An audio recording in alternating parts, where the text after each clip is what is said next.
Je remercie également la société Sotujet de m'avoir invité. Je vais essayer de vous faire gagner du temps puisque les deux présentations précédentes ont permis de mettre le sujet dans son cadre et je vais focaliser sur stewardship que le professeur Guiman vient de mettre dans le panier, le bundle des mesures à prendre pour diminuer la résistance bactérienne qui devient un problème de santé publique. Donc la même chose qui vient d'être dit, il y a des bactéries, les SCAI, qui sont en Tunisie, au Maghreb, en Espagne, en Espagne, en Italie, en Grèce, en Inde également. Il y a des gènes comme Klebsiella, la Cyanobactère qui deviennent résistantes à tous les antibiotiques. Donc on est devant des impasses thérapeutiques et en même temps, il n'y a plus dans le pipeline de nouveaux antibiotiques. Donc, c'est l'hyperutilisation, l'overuse, surtout des céphalosporines de troisième génération. J'étais dans le congrès de chirurgie et depuis 25-30 ans, c'est toujours le même protocole.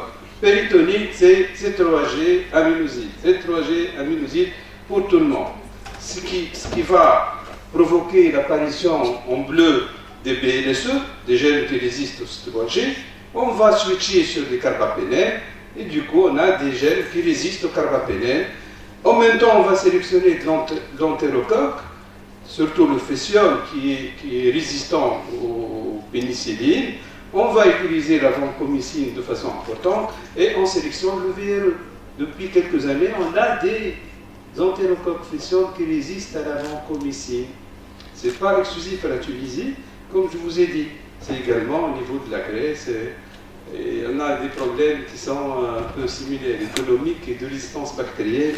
Donc il y a des mesures importantes à prendre puisque il y a un bouquin américain, il y a un écrivain américain qui, l'intitulé du livre, c'est « Le monde appartient aux bactéries ». Même avec les anticorps monoclonaux dont vient de parler le professeur Guémal, je pense que les bactéries sont tellement intelligentes qu'il y aura des résistances. Vous êtes d'accord, professeur Guémal, ou pas? Si. Voilà, donc, et ils ont appris à résister. Depuis l'école de Fleming, ce qui ne me tue pas me rend plus fort, c'est le problème des bactéries avec les antibiotiques.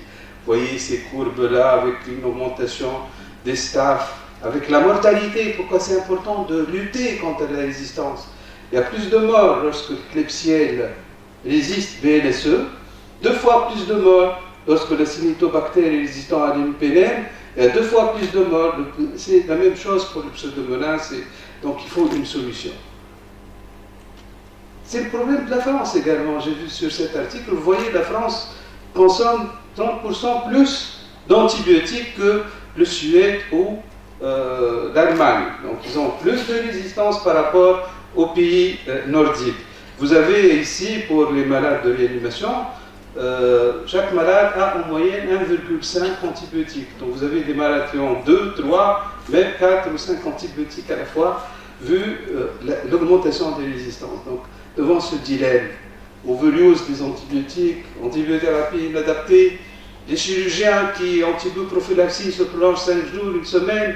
Ah, j'ai mis une prothèse, on n'a pas les conditions de la Suisse ou de l'Europe du Nord, on va poursuivre Cipro et Augmentin pendant 1 semaine. Et c'est hyper-utilisation qui met la pression qui va sélectionner les autres. Donc il y a une mentalité qu'il faut changer. Il faut penser aussi aux droits des générations futures. Il doit y avoir des antibiotiques efficaces sur les gènes. Problème un peu spécifique des pays sous-développés. Il y a un manque de sensibilisation. Pas le grand public, les patients, mais les médecins aussi. Particulièrement les chirurgiens. Mon ami Gordeh, il est d'accord.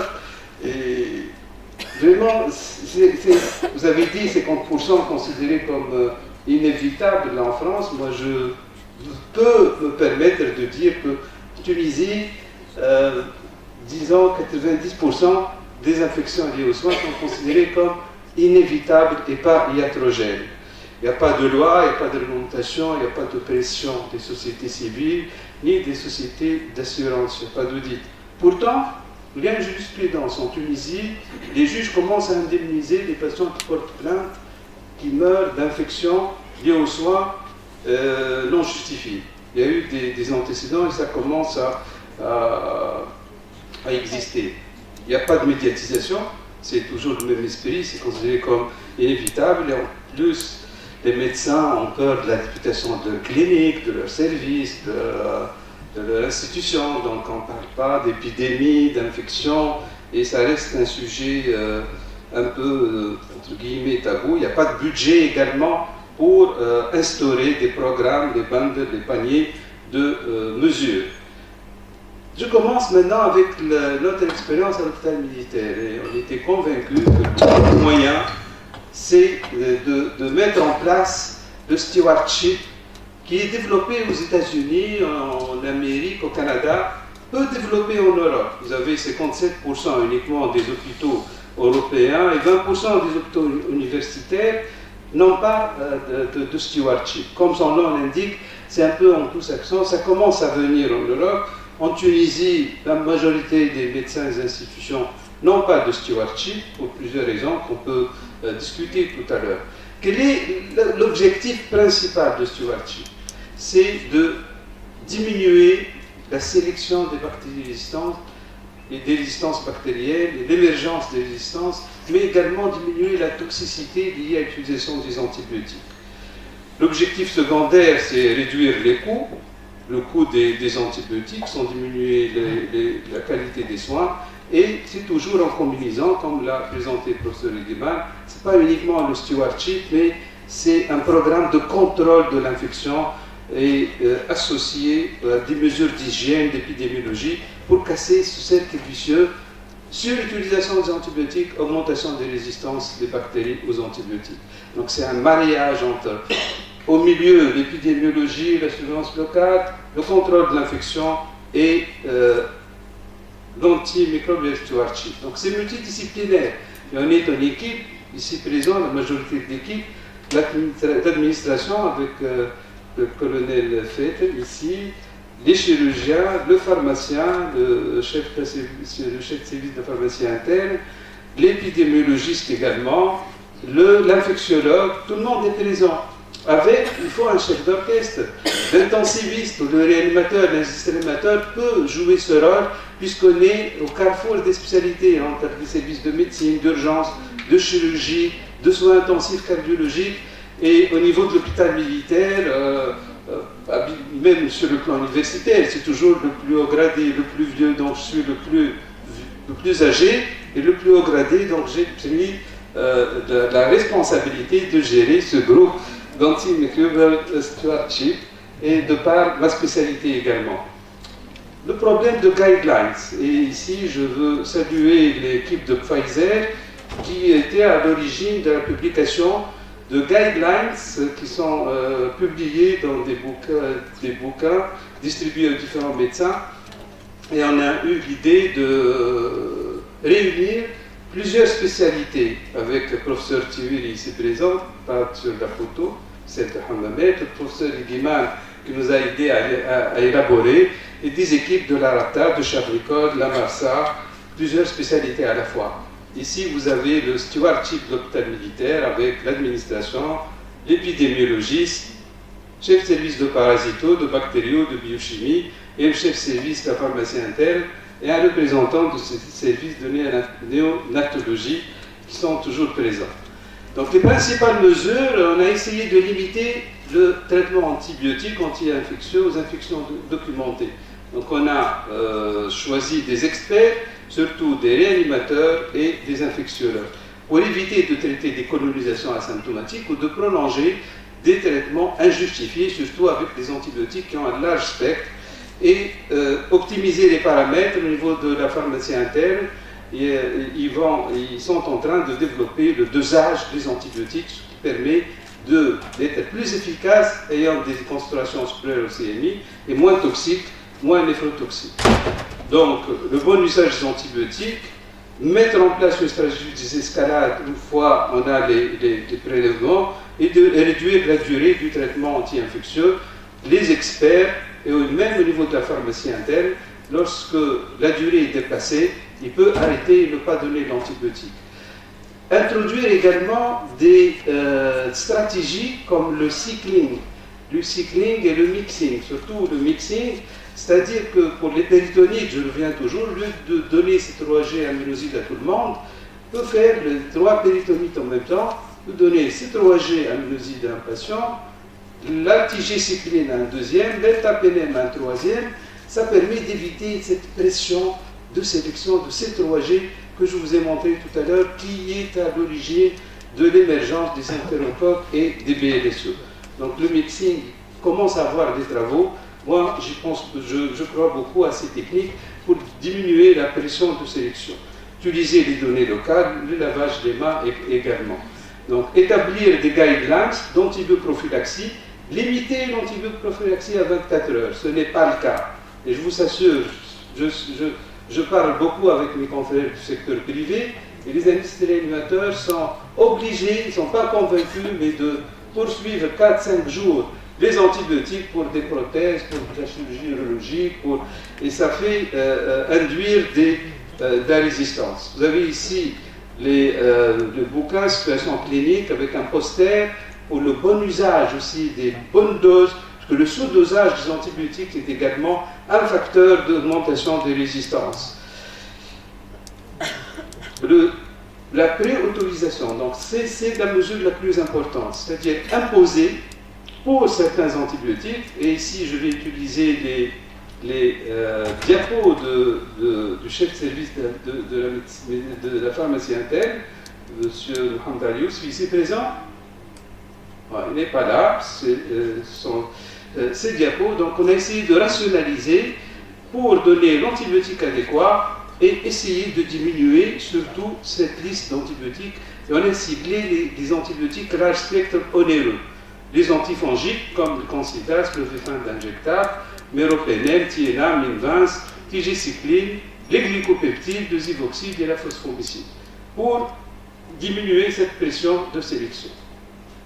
Les médecins experts étaient les réanimateurs à partir de grade de professeur, agrégé, professeur, OT3 et l'infectiologue. Au tout début, il y a eu de la résistance de la part de certains chirurgiens, certains services, puisque l'infectiologue de l'hôpital était moins gradé que les autres chefs de service. Comment un lieutenant-colonel qui va signer pour un colonel-major, ce n'était pas bien accepté.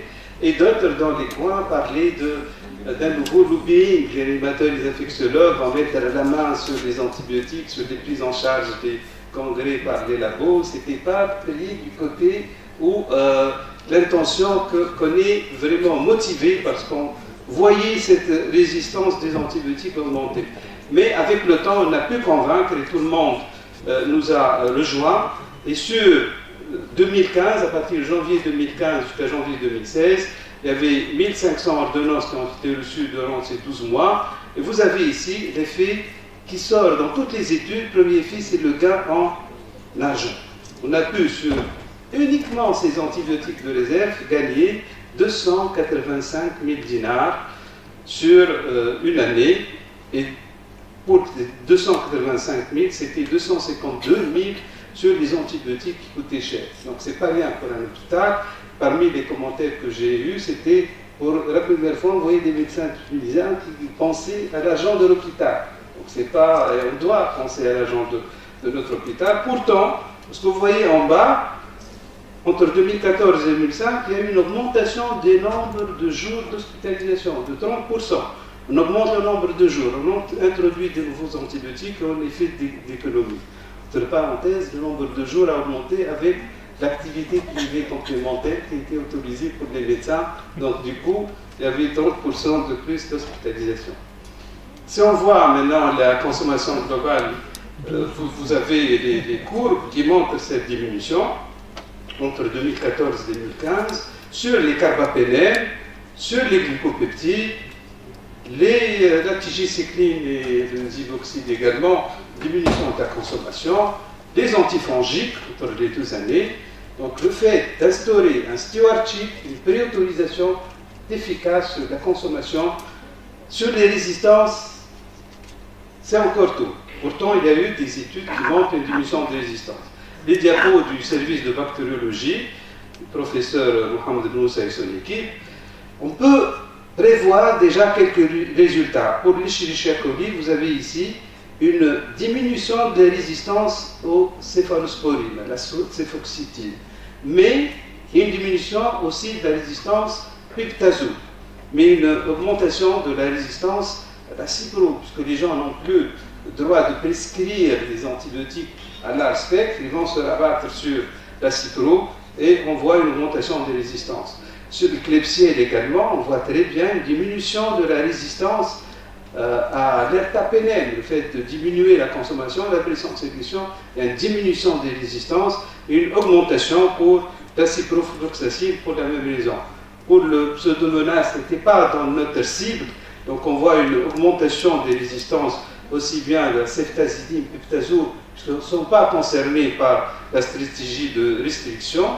Et pour la cyanidobactère, c'est un problème pour tout le pays.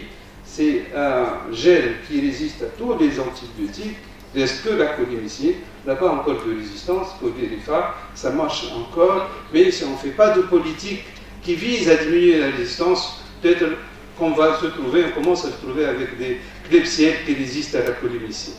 Et je vais vous montrer cette méta-analyse présentée au dernier ECMID, le mois d'avril 2016, par l'auteur. C'est une photo que j'ai prise au cours de sa conférence et qui a publié la méta-analyse. Et ça confirme que le fait de mettre une liste d'antibiotiques de restriction, ça diminue le nombre de jours d'antibiotiques prescrits pour les antibiotiques ciblés, ça augmente la prescription des autres, mais il y a une diminution de l'incidence des résistances. Donc je vous invite à lire ce papier de cette dame, Emily Schutz, publié en 2016 dans le Lancet Infection Disease, et quels sont les objectifs du stewardship.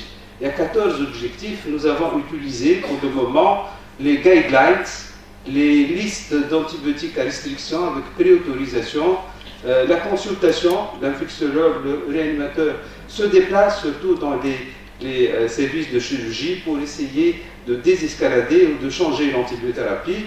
Et toutes les autres, si vous voulez instaurer, moi je vous encourage à instaurer de stewardship. Il y a une commission au ministère de la Santé publique qui commence à lutter contre les résistances bactériennes. Et je pense qu'instaurer stewardship dans les CHU régionaux permettrait de réduire cette résistance bactérienne. Donc si on voit l'effet sur la mortalité, maintenant lorsqu'on suit les guidelines, locaux ou internationaux ou nationaux, il y a une diminution de la mortalité sur cette méta-analyse, lorsqu'on suit les guidelines. Et c'est pour cette raison que je vous ai montré les guidelines que nous avons publiés pour les infections liées aux soins en réanimation ou d'antibioprophylaxie. Il y a une diminution des effets secondaires lorsqu'on instaure un stewardship et on suit le PKBD, on fait des dosages antibiotiques. Il y a moins de toxicité, il y a une diminution de mortalité lorsqu'un spécialiste se déplace au lit des patients et corrige et donne des avis sur l'antibiothérapie curative. Vous avez ici la Société américaine de pathologie infectieuse et la Société américaine d'épidémiologie et de santé publique qui publient de façon régulière les guidelines pour l'implémentation des stewardships dans les hôpitaux. Comme je vous ai dit, c'est plus américain et anglo-saxon. Donc en conclusion, stewardship permet de diminuer les dépenses, de diminuer la consommation des antibiotiques, de diminuer très probablement le profil des résistances, et il y a une possibilité de cibler. Et nous allons nous réunir avec le stewardship, peut-être qu'on va cibler l'antibioprophylaxie. Il y a un système au niveau de la pharmacie interne, au-delà de 24 heures, il n'y aura plus de prescription d'antibiotiques. Ça doit être justifié. Et on va cibler la ciprofloxacine qui est très utilisée par les urologues et les orthopédistes. Codifier et limiter donc l'antibioprophylaxie. Pour vous résumer, il faut avoir le bon antibiotique à la bonne dose au bon moment et pendant la bonne durée, pas trop et pas moins en fonction des guidelines. C'est un combat contre l'antibiorésistance. Si on ne fait pas d'action aujourd'hui, il n'y aura pas de résultats demain. On doit sauver les antibiotiques. La santé militaire est avec vous pour sauver les antibiotiques. Je vous remercie.